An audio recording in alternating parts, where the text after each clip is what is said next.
Hello friends, आज हम बात करेंगे बॉलीवुड एक्टर आलिया भट्ट के बारे में। उन्होंने अपने लाइफ में लॉ ऑफ अट्रैक्शन का यूज कैसे किया, एक्ट एज इफ टेक्निक का यूज कैसे किया। उन्होंने अपने लाइफ में जैसे बहुत बड़े एक्टर के साथ में शादी करना, रणवीर कपूर बहुत बड़े एक्टर है, उनके साथ उनकी शादी हुई, अभी उनकी एक लड़की भी है। उन्होंने बहुत अच्छी अच्छी मूवी दी है मार्केट में, बहुत उन्होंने सक्सेस ली है। आप अगर उनके लाइफ का अगर ग्राफ देखोगे, सक्सेस का ग्राफ अगर देखोगे, तो आपको समझ में आएगा कि कहीं ना कहीं से डायरेक्टली ऐसी सक्सेस निकली है। तो वो कैसे, कहीं ना उन्होंने अपने पॉडकास्ट में बताया है कि उन्होंने law of attraction, manifestation, power of manifestation इसमें बहुत बिलीव करते हैं। तो उन्होंने कौन कौन सी ऐसी टेक्निक यूज की है, कैसे क्या किया है, उसके बारे में हम पूरी आज बात देखेंगे। मैं आलिया भट्ट का एक कॉफी विद करण का एक ये देख रहा था, पॉडकास्ट देख रहा था, एपिसोड देख रहा था। उसमें उन्होंने एक जो बात कही वो हमें बहुत सीखने लायक है। अगर दुनिया के इतने बड़े बड़े प्लेयर्स, बहुत बड़े बड़े क्रिकेटर्स, बहुत बड़े बड़े एक्टर्स ये सारी चीज ये कर रहे हैं, हॉलीवुड के जिम कैरी इस टेक्निक का फॉलो करते हैं, पावर ऑफ मैनिफेस्टेशन का फॉलो करते हैं, विराट कोहली, रोनाल्डो, आयुष्मान खुराना, शिखर धवन, ये सारे लोग इसका अगर फॉलो कर रहे हैं तो हमें भी इस चीज को सीखना पड़ेगा। आलिया ने बताया है कि उनको कोई भी चीज जब चाहिए होती है लाइफ में, तो वो सबसे पहले क्या करती है, उनकी एक प्रैक्टिस है। उन्होंने फर्स्ट टाइम ही ऑनलाइन ऐसे शो में बताया है।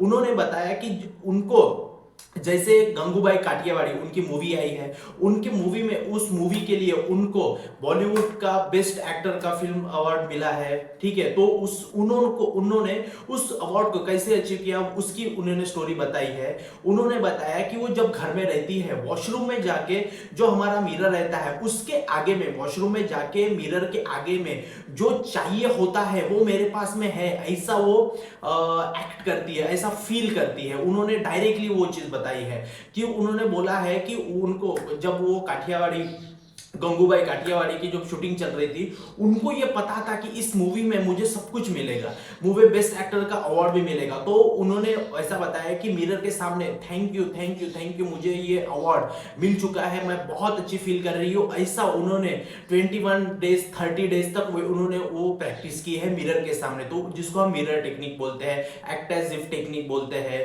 मिरर में देख के अपने विजुअलाइजेशन गोल को देखना, और ऐसे ही मिल चुका है, ऐसा प्रेजेंट मूवमेंट में मिल चुका है, ऐसा उसको फील करना। तो उन्होंने मिरर टेक्निक की है 21 डेज तक, 30 डेज तक। और उनके बाद में आप सबको पता है कि गंगूबाई काठियावाड़ी मूवी के लिए आलिया भट्ट को बेस्ट एक्टर का अवार्ड मिला है। तो देखिए, उन्होंने ये बोला कि मैं ऐसे प्रैक्टिस करते थी और वो रियली में हो गया। उसके बाद में आप अगर देखोगे आलिया भट्ट और रणवीर कपूर का जो सक्सेस का ग्राफ है, फैमिली बैकग्राउंड है, बहुत एक जबरदस्त उनका फैमिली बैकग्राउंड है, और बहुत बहुत उम्दा प्रकार के वो एक्टर है। और कभी ये ऐसे भी बोला जाता है, और रणवीर कपूर ने भी बोला कि कभी ऐसा कभी उन्होंने सोचा नहीं था कि उनकी वो बचपन से ही पहचानते थे एक दूसरे को। लेकिन रणवीर कपूर ने कभी ऐसा सोचा ही नहीं था कि आलिया के साथ में उनकी शादी होगी, ऐसा कभी उन्होंने सोचा नहीं था। लेकिन इसमें क्या हुआ है, उनकी शादी कैसे हुई, आलिया भट्ट की और रणवीर कपूर की शादी कैसे हुई। आलिया ने ये बताया है कि वो जब भी ऐसे बॉलीवुड में देखती थी एक्टर्स की तरफ कि कौन मेरा लाइफ पार्टनर बन सकता है, तो वो तब से ही रणवीर कपूर को पसंद करते थे, रणवीर कपूर को पसंद करते कि यही होगा। लेकिन रणवीर कपूर की तरफ से ये सारी चीज नहीं थी, तो उन्होंने वैसे एक्ट किया था कि हाँ, इनके साथ में मेरी शादी होगी। देखो, एक साइड में आलिया भट्ट ने वो विजुअलाइज किया, उन्होंने माइंड में रखा कि मुझे रणवीर कपूर से ही शादी करना है। लेकिन रणवीर कपूर का ऐसा कुछ नहीं था। लेकिन मैनिफेस्टेशन की पावर देखिए, रणवीर कपूर का भी माइंड चेंज कराया गया और सारी चीज हुई, फिर फ्रेंडशिप हुई, शादी हुई, लव मैरिज हुई, लड़की हुई, सारी। कहां से, ये आलिया भट्ट ने ये मैनिफेस्ट किया गया, शादी जो हुई है ये आलिया भट्ट ने मैनिफेस्ट किया है, और यूनिवर्स ने उनको सारी चीज दी है। तो देखिए, ये सारे चीजों में ये लॉ ऑफ अट्रैक्शन, मैनिफेस्टेशन बहुत सारी चीजों में ये काम करता है।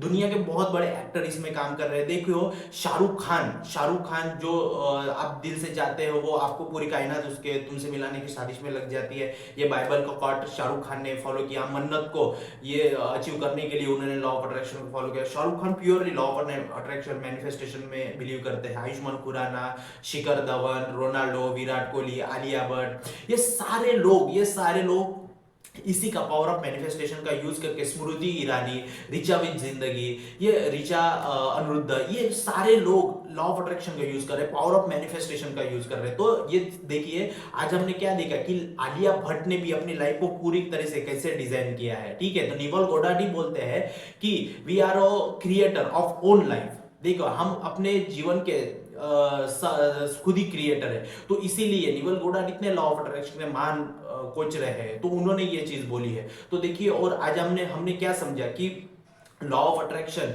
में आलिया भट्ट ने कैसे काम किया है, mirror technique, act as if technique का यूज करके अपने लाइफ में पूरा डिजाइन किया है, सक्सेस को अचीव किया है, ठीक है। तो इसी प्रकार से आलिया भट्ट के आज के हमने केस स्टडीज देखी है और बहुत अच्छी उनकी केस स्टडी है और हमें उनके लाइफ से बहुत कुछ सीखने को मिलता है। और थैंक यू वीडियो देखने के लिए, चैनल को सब्सक्राइब करने के लिए। किसी को भी एडवांस लॉ ऑफ अट्रैक्शन का कोर्स परचेस करना है तो वो खरीद सकता है, डिस्क्रिप्शन में हमारा नंबर है।